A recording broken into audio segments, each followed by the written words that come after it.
فریقین کے درمیان کوئی امن سمجھوتا طے پا جاتا ہے تو ان کے بقول اس صورت میں آئندہ ماہ ہونے والے افغان صدارتی انتخابات ملتوی ہو سکتے ہیں تاکہ افغان دھڑوں بشمول طالبان کے درمیان باضابطہ بات چیت شروع ہو سکے۔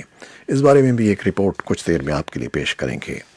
ادھر طالبان نے کہا ہے کہ امریکہ سے امن معاہدہ اس بات کی ضمانت نہیں ہے کہ وہ افغان حکومت سے جنگ بندی کر لیں گے، بلکہ وہ اس معاہدے کے بعد بھی افغان حکومت پر حملے جاری رکھیں گے۔ خبر رساں ادارے رائٹرز کے مطابق افغان طالبان کے 2 اہم رہنماؤں کا نام ظاہر نہ کرنے کی شرط پر اپنے بیان میں انہوں نے کہا ہے کہ وہ امریکہ کی حمایت یافتہ افغان حکومت سے لڑائی جاری رکھیں گے۔ طالبان کے ایک اہم سینئر کمانڈر کا کہنا تھا کہ ہم افغان حکومت سے لڑائی جاری رکھتے ہوئے ان کی طاقت کو اپنی قوت سے روکیں گے۔ دوحہ میں طالبان کے ترجمان سہیل شاہین نے کہا ہے کہ امریکہ اور طالبان کے نمائندوں کے درمیان امن بات چیت پیر کی شام دوبارہ شروع ہوگی۔ ان کا کہنا تھا کہ طالبان صبح کے وقت اپنا ایک اجلاس کریں گے جس میں متعلقہ امور پر مذاکرات کریں گے اور بعد میں شام کو ان کے نمائندے امریکی مذاکرات کاروں کے ساتھ بات چیت میں شریک ہوں گے۔ اور فائنینشل ایکشن ٹاسک فورس کا کہنا ہے کہ پاکستان کے مالیاتی نظام کو مضبوط بنانے اور کالعدم تنظیموں کے خلاف کریک ڈاؤن درست اقدامات ہیں، لیکن اسے بین الاقوامی سطح پر دہشت گرد۔ وزیر اعظم عمران خان نے فائنینشل ایکشن ٹاسک فورس کے تمام تر اہداف کی تکمیل کو یقینی بنانے کے لیے اعلیٰ اختیاراتی کمیٹی تشکیل دی ہے۔ اس بارے میں بھی ایک رپورٹ کچھ دیر میں آپ کے لیے پیش کریں گے۔ ہانگ کانگ میں حکومت مخالف مظاہرے 12ویں ہفتے میں داخل ہو گئے ہیں۔ پیر کو ہانگ کانگ پولیس نے مظاہرین پر غیر قانونی اور پرتشدد کارروائیوں کو بڑھاوا دینے کا الزام لگایا تو دوسری جانب جمہوریت کے حامی قانون سازوں نے پولیس ایکشن کو غیر قانونی ضروری قرار دیا۔ چین نے کہا کہ امریکہ سے جاری تجارتی جنگ کا پرامن حل مذاکرات کے ذریعے چاہتے ہیں اور امریکہ سمیت دنیا بھر میں کے تاجروں کو سرمایہ کاری کی پیشکش کرتے ہیں۔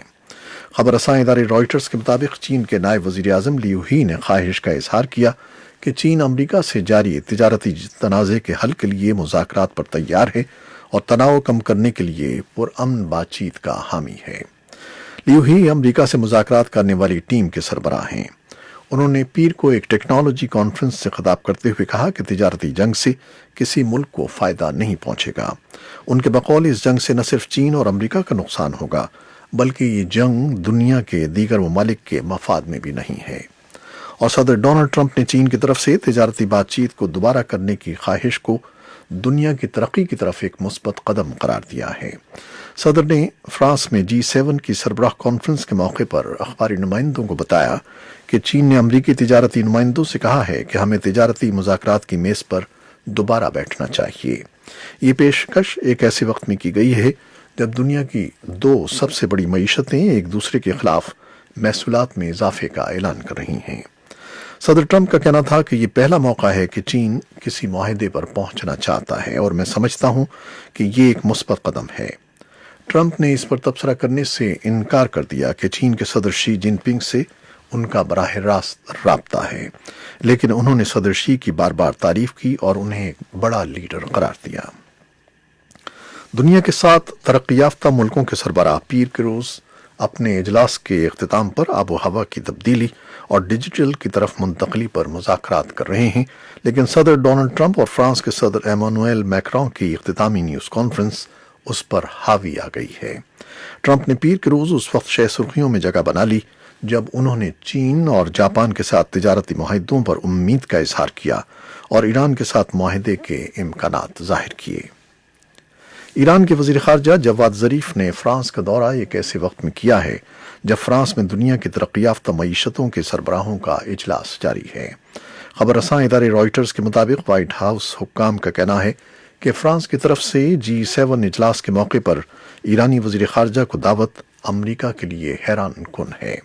حکام کا مزید کہنا ہے کہ ایرانی وزیر خارجہ کے اس دورے میں کسی بھی امریکی حکام سے ملاقات نہیں ہوئی ہے۔ اور لبنان کی عسکری تنظیم حزب اللہ نے اسرائیل کی لبنان اور شام میں کارروائیوں کا بدلہ لینے کا اعلان کیا ہے۔ حزب اللہ کے سربراہ حسن نصر اللہ کا کہنا ہے کہ اسرائیل نے خطرناک قدم اٹھایا ہے جس کا اسے بھرپور جواب دیا جائے گا۔ افغان صدر اشرف غنی نے وائس آف امریکہ کے جنوبی اور وسطی ایشیا کے سربراہ اکبر ایازی کی اچانک وفات پر دلی تعزیت کا اظہار کیا ہے۔ انہوں نے کہا کہ مرحوم افغانستان میں صحافت کے بانیوں میں سے ایک تھے، جنہوں نے اپنی ذہانت اور قابلیت سے میڈیا میں اہم عہدوں پر خدمات انجام دیں، جن میں وائس آف امریکہ کے ڈویژن چیف کی حیثیت سے خدمات بھی شامل ہیں۔ ان کا کہنا تھا کہ اکبر ایازی کی وفات افغانستان میڈیا خاندان کے لیے ایک ناقابل تلافی نقصان ہے۔ اہم صدارتی امیدواروں، گورنروں اور سابق وزیروں کے علاوہ دوستوں، عزیزوں اور ان کے ساتھیوں نے بھی اکبر ایازی کے خاندان والوں سے تعزیت کا اظہار کیا ہے۔ وائس آف امریکہ کے جنوبی اور وسطی ایشیا کے سربراہ اکبر ایازی، جو پچھلے کچھ عرصے سے سرطان کے موذی مرض میں مبتلا تھے، وہ اتوار کی شام واشنگٹن میں 65 برس کی عمر میں انتقال کر گئے۔ یہ تھیں وہ خبریں جو فیس بک لائیو پر ہم نے آپ کے لیے پیش کی۔ ویب سائٹ اور ریڈیو پر ہمارا یہ 1 گھنٹے کا نیوز شو جاری رہے گا۔ ہمارے ساتھ رہیے گا۔ کیمرہ مین فواد الیاس کے ساتھ فیس بک لائیو سے اجازت چاہتے ہیں۔ اللہ حافظ۔